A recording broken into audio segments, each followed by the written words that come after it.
We've had basic issues regarding, Nelfund students loan. I mean, this Nelfund was set up by the federal government in order to disburse loans to students across Nigeria who probably may have issues with paying their school fees, and also cushioning the effect of this real-time hardship that parents are facing.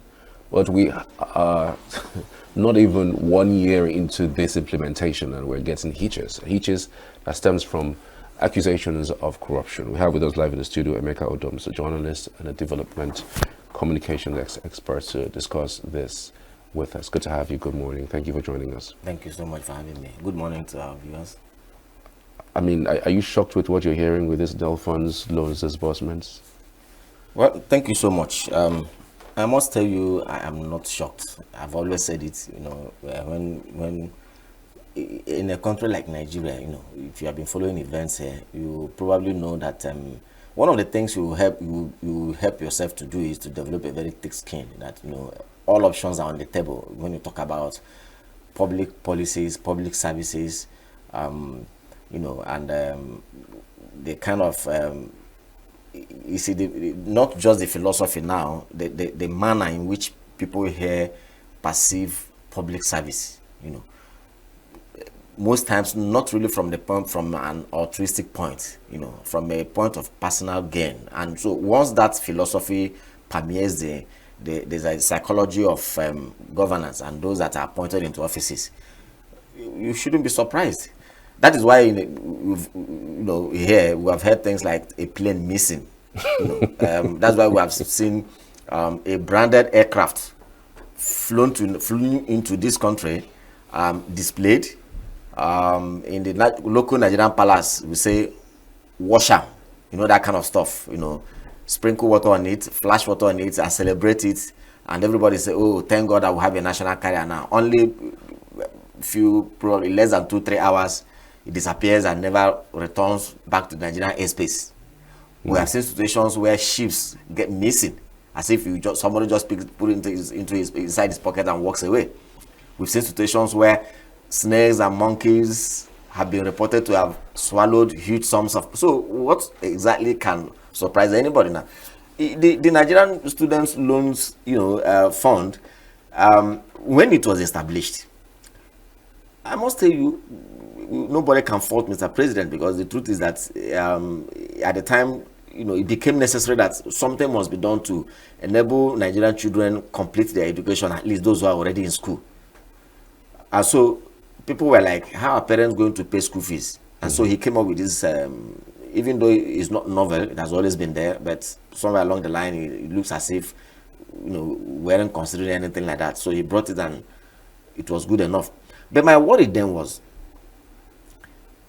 that scheme is one that it can be likened to the social, the social insurance trust fund now, and the social investment, scheme. These are agencies that within a very short time, large sums of fund is going to be put into that place. And so, if you don't, number one, those who are going to manage that fund, if you're not very careful, who are they? How tested are they? Not just that now, because their own righteousness is not enough, but to ensure that, put a system where all eyes, it's like a football match going on. You have the eyes of the referee, the rest of the match officials, and if there are 120,000 fans on the pitch, their eyes are on the same players, and the eyes of the entire world watching through television. And so if you don't have that kind of situation, in other words, we need to know a conceptual watchdog situation. If you don't do that, the funds we can be hearing the kind of story that we're hearing now. Well, is it possible that maybe the rough edges were not, because since it's something that not necessarily, you could say reintroduced, but is it possible that these rough edges were not, straightened out? Because we're hearing stories of the students who go ahead and pay school fees, and the school, when they pay to the school account, because they don't give the funds to the students. Yes. When they pay to the school account, the school refuses to inform the students. And then you see students, going ahead to paying school fees, and at the point where they probably be paying, that's when they'll be informed that these things have already been taken care of. But I wonder, that's exactly what I'm saying. It's not only even in that area. There is a multifaceted. Number one, what you just narrated is just one of it. Now, students also complained. If you've been following events, students also complained that, look, at the time they applied for this fund, given the usual bureaucracies that surround all of these things, at the time they applied this fund, they needed the money at that time, but the money wasn't forthcoming. And so time had lapsed. Of course, the school system wouldn't wait. So most of the students have gone to source money somewhere else to pay for their school fees. Now they are done with their studies. Only now the money is coming. And when the money is coming, it doesn't come to them direct, because that is the structure of the system. It goes to the school, which is also good to an extent. But now you also know that information flow in this country, even official information, that is so necessary. So I remember, this is not to indict anybody. I was involved in students, unionism when I was in school. I could remember that. Look, as a departmental president and as a faculty chairman, faculty students chairman. This was my faculty here, or my department here, and the office of the Deputy Registrar Students Affairs was just like less than 10 meters away. Now, the protocol demands that I should write letter. If I'm writing a letter, I know there are channels that you should follow.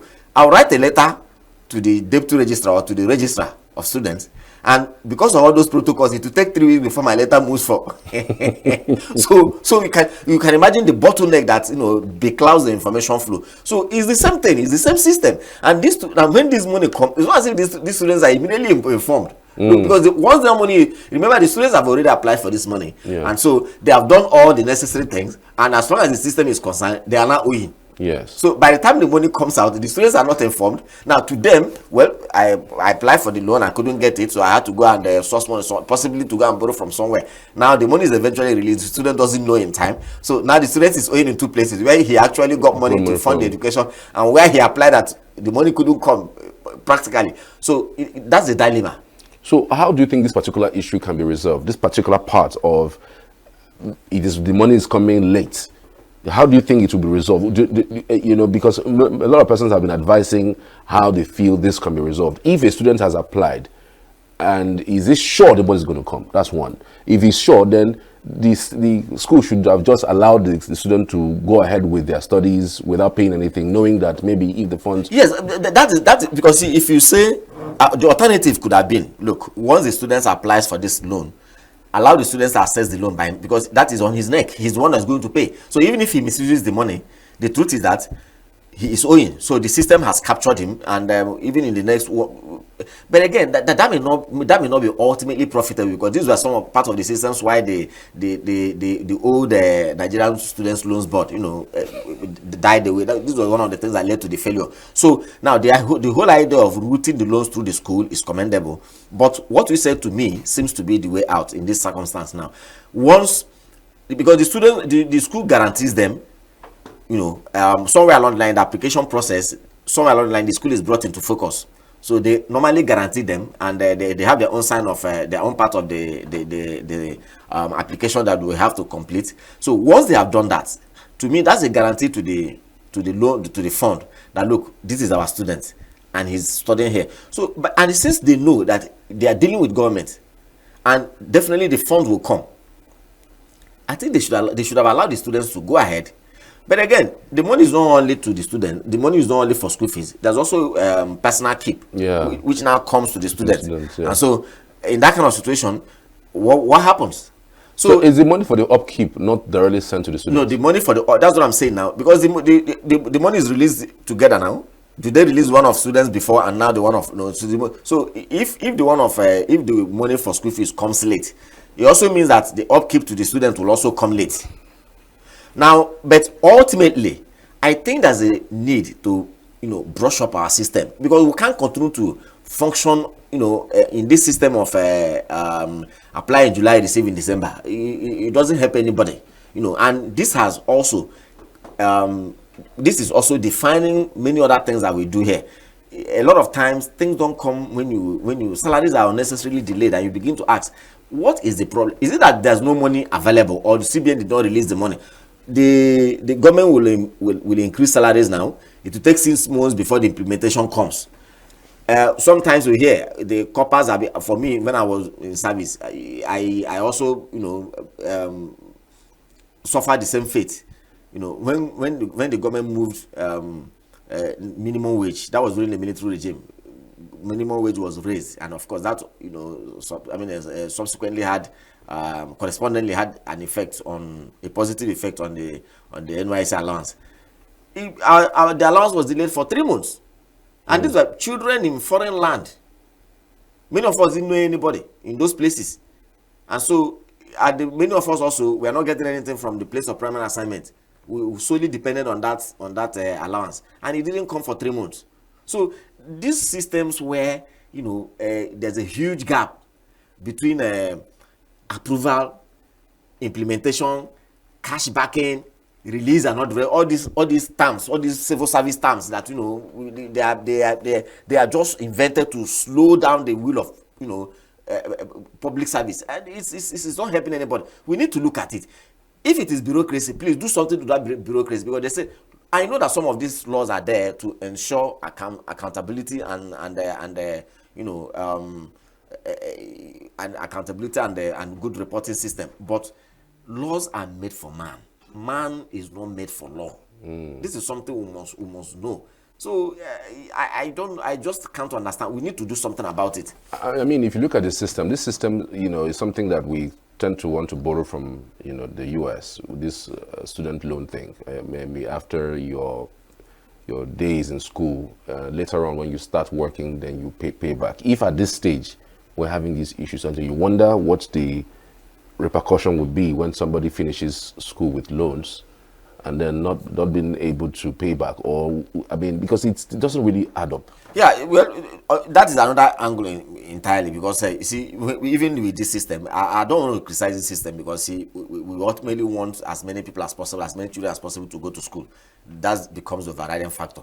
But it's not as if the system itself doesn't have things we can challenge it with, because the truth is, when a child finishes school, gone to your service and come back, and you now begin to count, look, 1, 2, 3, 4, 5 years since you left school, you're owing.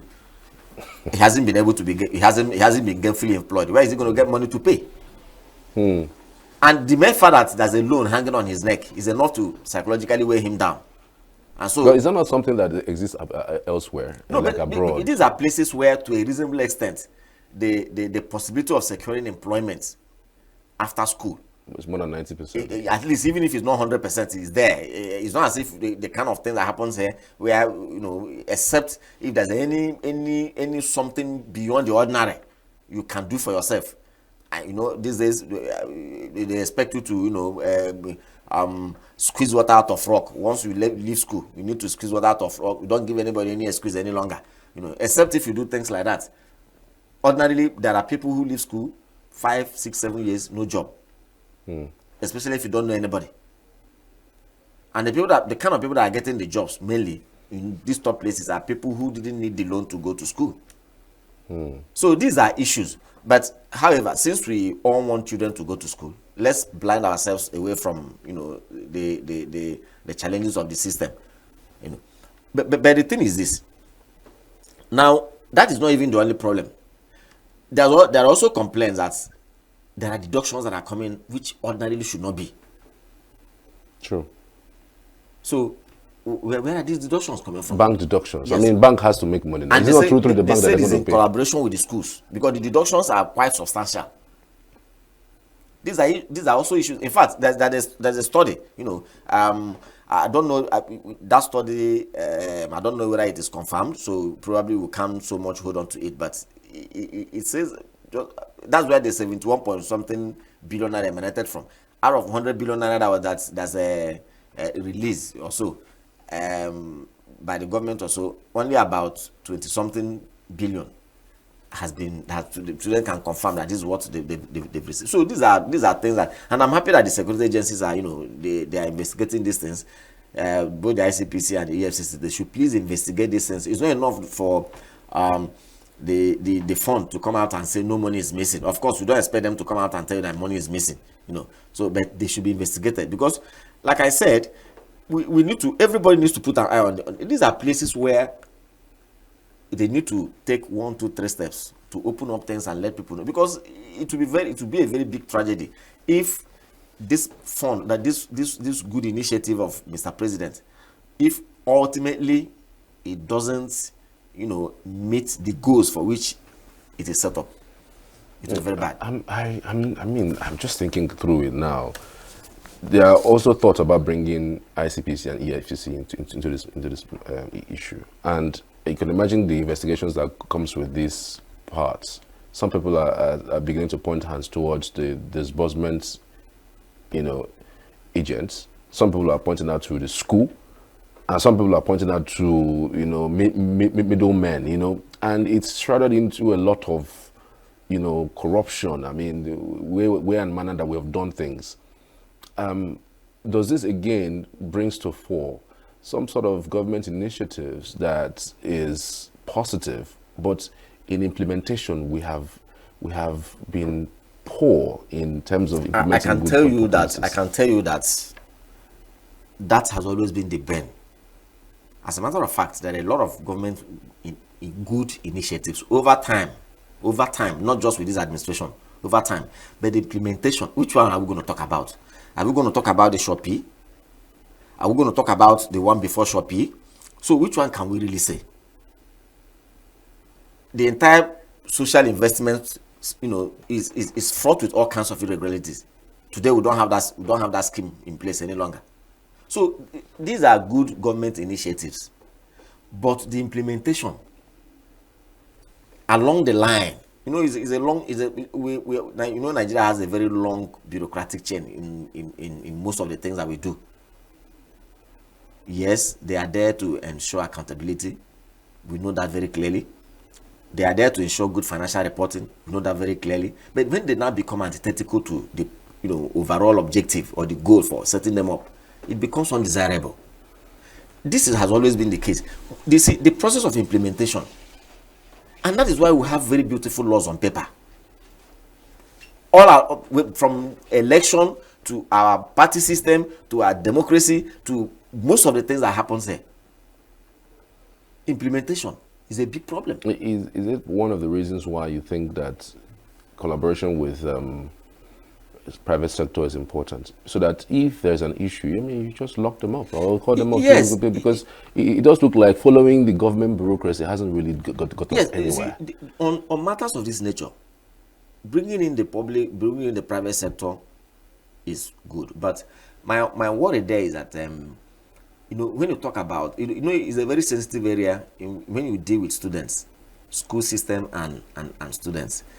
If things are not clearly defined and the lines drawn, very bold lines drawn, it could be another source of worry.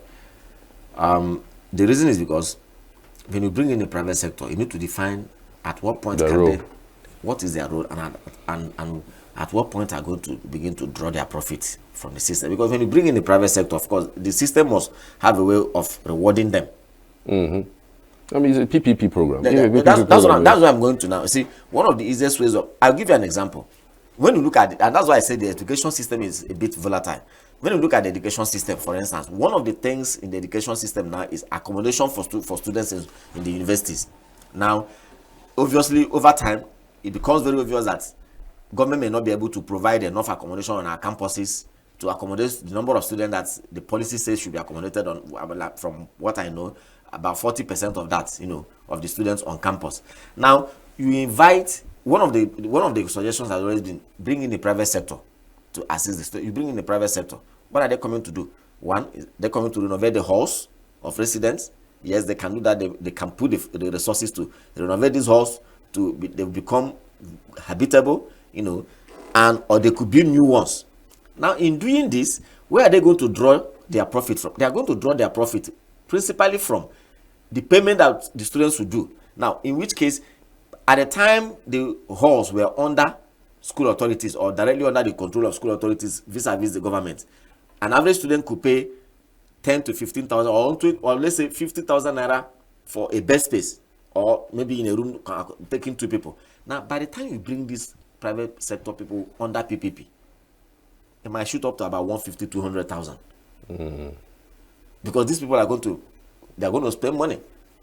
And so they are going to draw their money. And so that is where, and students certainly will never allow this. And that's what I mean by it. So when you say bring in the private sector in the issue of this loan scheme now, at what point are you bringing them?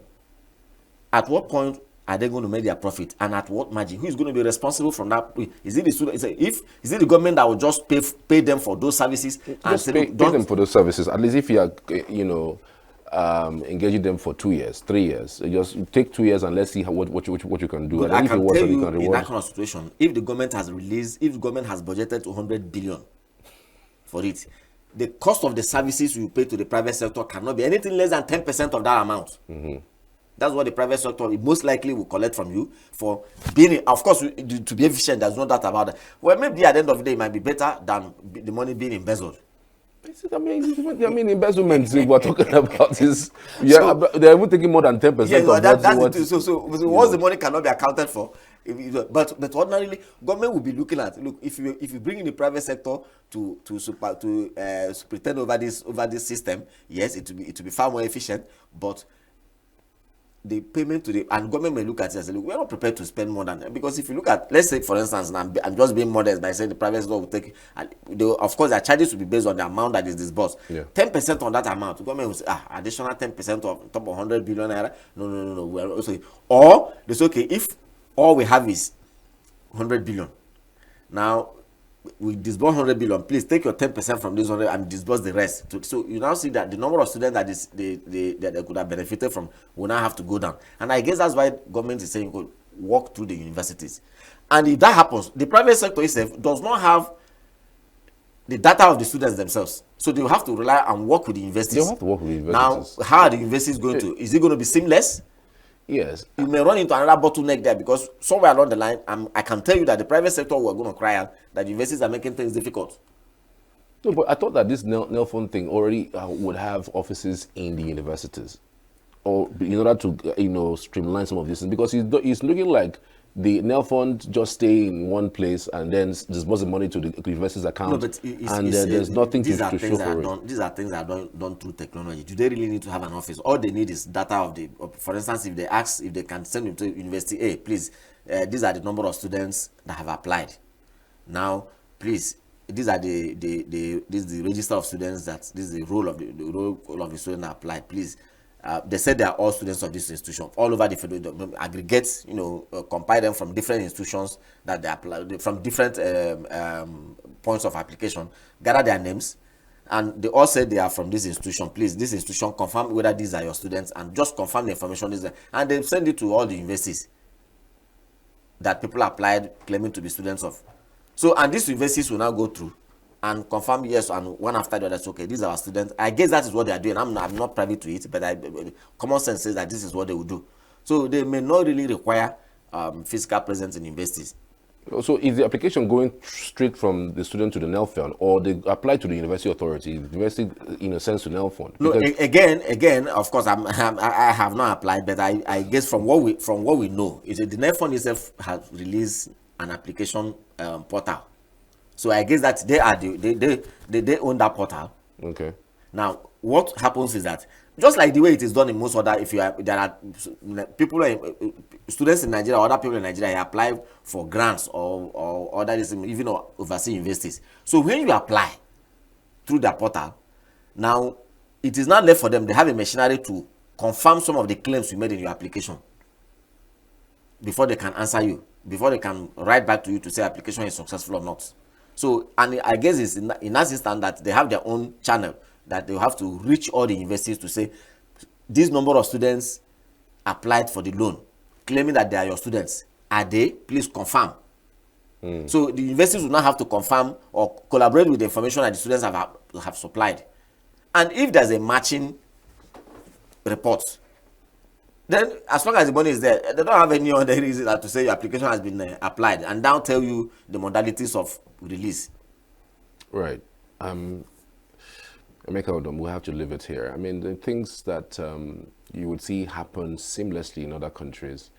You wish that when you applied here in Nigeria, it would be the easiest thing to do, but we just tend to buckle up a whole lot of things. I just hope that the processes are streamlined so that these can be smoothened out.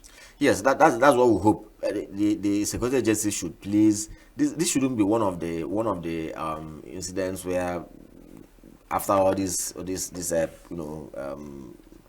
public and media glaze now and it dies away. We need to know, because this is 70-something billion naira is a huge amount of money. I just hope that no money is missing, but that has to be established, thoroughly established. Very important. Emeka Odom is a journalist and a development communication expert. Many thanks for your time. Really Thanks for having me. Signature TV.